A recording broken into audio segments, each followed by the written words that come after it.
स्थितियाँ अब बदली हैं बिहार में। क्या बिहार के हित में है? विकास की बातें हो रही थी, उन तमाम चीज़ों पर ये बिहार के हित में है या नहीं ये तो जनता को ही तय करना है। जहाँ तक सरकार का सवाल है तो सरकार में तो कुछ बदला नहीं है। कुछ मिनिस्टर्स के नेम प्लेट बदल गए। जो 14-15 मिनिस्टर भाजपा के थे वो आज आरजेडी के हैं और सत्ता का जो बैलेंस है वो कुछ हद तक नीतीश कुमार के सिर पाले से निकल के आज आरजेडी के पास है। बाकी मुख्यमंत्री वही हैं, कार्यक्रम वही है। नई सरकार बनने के बाद से कोई कॉमन मिनिमम प्रोग्राम या कोई सरकार की नई प्राथमिकताओं की सूची तो सरकार ने घोषित नहीं करी है। सिर्फ एक बात नई जो नीतीश कुमार जी ने बताई है, 15 अगस्त के अपने भाषण में उन्होंने बताया कि अब वो 10 लाख सरकारी नौकरी और 10 लाख रोजगार अगले 1 साल में ये सरकार दे देगी। तो उसको लेकर जरूर मुझ जैसे लोगों को थोड़ा आश्चर्य भी हुआ सुनकर, क्योंकि यही नीतीश कुमार हैं जो अभी चुनाव के दौरान ऐसा बता रहे थे कि 10 लाख नौकरी की बात सरकारी नौकरी की बात करने वाले लोगों को समझ नहीं है। जैसे आज मुझे बता रहे हैं कि मुझे एबीसी का ज्ञान नहीं, वैसे उन लोगों को उस समय बता रहे थे कि क ख ग का ज्ञान नहीं है। अब अचानक से 15-16 साल मुख्यमंत्री रहने के बाद मुख्यमंत्री के तौर पे नीतीश कुमार जी को इस बात का आभास होना कि 10 लाख सरकारी नौकरी दी जा सकती है, वो अपने आप में आश्चर्यजनक है।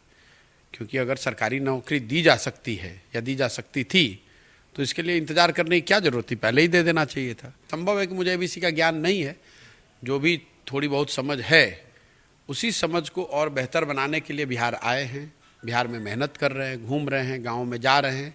मैंने तो सामने से बताया कि भाई मेरी समझ नहीं है, इसलिए मैं साल भर 1.5 साल बिहार के गाँव में घूमना चाहता हूँ, लोगों से मिलना चाहता हूँ, उनसे कुछ सीखना और समझना चाहता हूँ। बिहार की जनता के लिए महत्वपूर्ण ये है कि जो लोग राज्य को चला रहे हैं उनको एबीसी की समझ है कि नहीं। तो नीतीश जी को तो समझ है, A to Z की समझ है, समझदार व्यक्ति हैं, विद्वान हैं, उनको सारे विषयों की जानकारी है।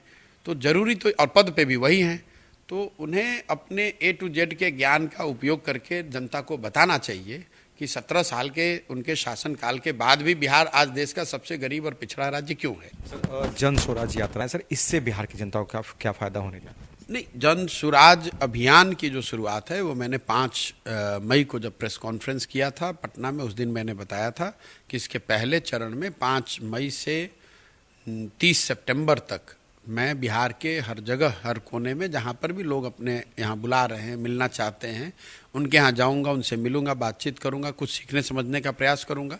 ज़मीनी स्तर पे उतर के मैं मुद्दों को समझ सकूँ, इसके लिए 2 अक्टूबर से मैं एक पदयात्रा कर रहा हूँ।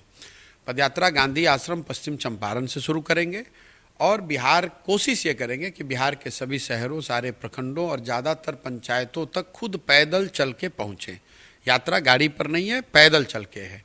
हम लोग का अपना अनुमान है कि बिहार के सारे नगर और ग्रामीण पंचायतों को, प्रखंडों को करने और पंचायतों, ज़्यादातर पंचायतों तक पहुँचने में करीब करीब 3-3.5 हज़ार किलोमीटर पैदल चलना पड़ेगा और इसको करने में 1 से 1.5 साल का समय लग सकता है। विपक्षी एकता को एकजुट करने में जो कोशिश नीतीश कुमार की है वो कितना सफल होगा? कुछ नहीं होगा। नीतीश कुमार जी के किसी भी नेता के 4-5 दूसरे नेताओं से मिलने से, चाय पीने से, प्रेस कॉन्फ्रेंस करने से क्या हो जाएगा? कौन से ऐसे नेता हैं जिससे पहले नीतीश कुमार नहीं मिले हैं या वो दूसरे नेताओं से नहीं मिले हैं? भाई जब आप कोई नया, नीतीश कुमार 1 महीने पहले तक तो बीजेपी में थे, तो बीजेपी का गुणगान कर रहे थे। अभी 1 महीना में वापस अभी आए हैं तो विपक्षी एकता की बात कर रहे हैं।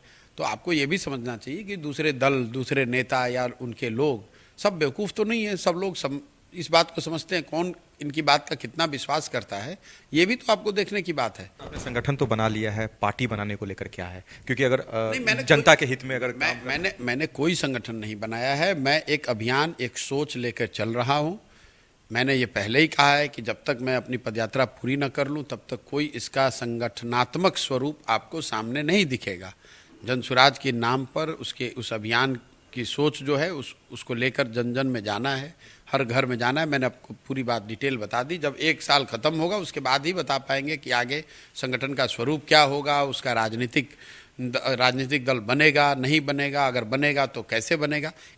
चलिए, हमारे साथ प्रशांत किशोर जी थे जिन्होंने बताया कि बिहार की राजनीति में जो बदलाव हुआ उसके आगे क्या कुछ परिणाम होगा और बिहार के विकास के लिए आने वाले समय में प्रशांत किशोर का जो ये अभियान है वो काफ़ी सफल रहेगा। इस समय कैमरा पर्सन राजेश के साथ गौतम गौन का न्यूज़ पटना।